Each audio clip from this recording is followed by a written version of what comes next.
এবং 10টির বেশি অধিক গ্রাম এখন বিলুপ্ত পথে। আমি এখন বলতে চাই যে গ্রেপ্তারকৃতদের মধ্যে রয়েছে নারী, শিশু এবং নটরডেম কলেজের মতো শিক্ষার্থীরা এবং ঢাকায় বিভিন্ন বিশ্ববিদ্যালয়ের শিক্ষার্থীরা। এখানে আমি বলতে চাই যে গ্রেপ্তারকৃতর মধ্যে লালসেং কিমবো, তিনি গত 15 মে কারাগারে বন্দী অবস্থায় মৃত্যুবরণ করেছেন। আমি মনে করি যে এটা কোনো স্বাভাবিক মৃত্যু নয়, এটি একটি কৌশলগত হত্যাকাণ্ড। এই মৃত্যুর নিরপেক্ষ বিচার এবং দোষীদেরকে অবশ্যই শাস্তি দাবি জানাচ্ছি।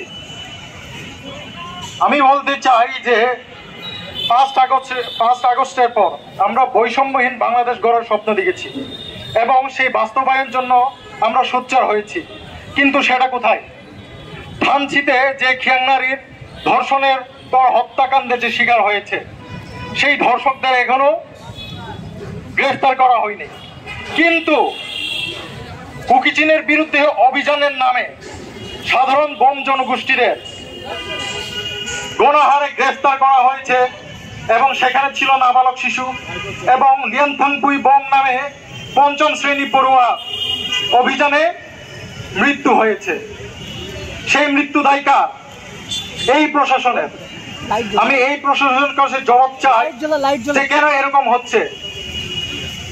নিরপেক্ষ তদন্ত ছাড়া কেন বোন শিশুদের গ্রেফতার করা হলো এবং এখনো পর্যন্ত কেন অনুমতি নিয়ে আমাদেরকে বাড়িতে যেতে হচ্ছে এবং কেন অনুমতি নিয়ে আমাদেরকে এলাকা ছাড়তে হচ্ছে? আজকে এই সমাবেশে আমি উপস্থিত সকলের কাছে আমার আহ্বান এবং সকলের সোচ্চার আহ্বান জানাই যে ইন্টারিম গভর্নমেন্ট ডক্টর ইউনূস, ওনাকে বারবার আমাদের পক্ষ থেকে জানানোর পরেও তিনি আমাদের কোনো উত্তর দেননি। আমরা এখানে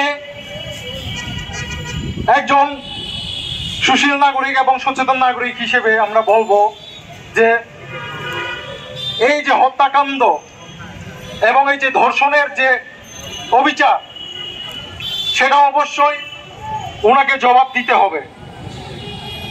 আমি আমার বক্তব্য বেশি দীর্ঘায়িত করব না, কিন্তু শেষে আমি বলবো যে কারাগারের বন্দী অবস্থায় লালসেং কিমবোমের মৃত্যুর ঘটনা নিরপেক্ষ তদন্ত এবং রুমা থানচি উপজেলায় চিংমা খিয়াং এর ধর্ষণের পর হত্যা, এটা অবশ্যই নিরপেক্ষ তদন্ত করে বিচার করতে হবে।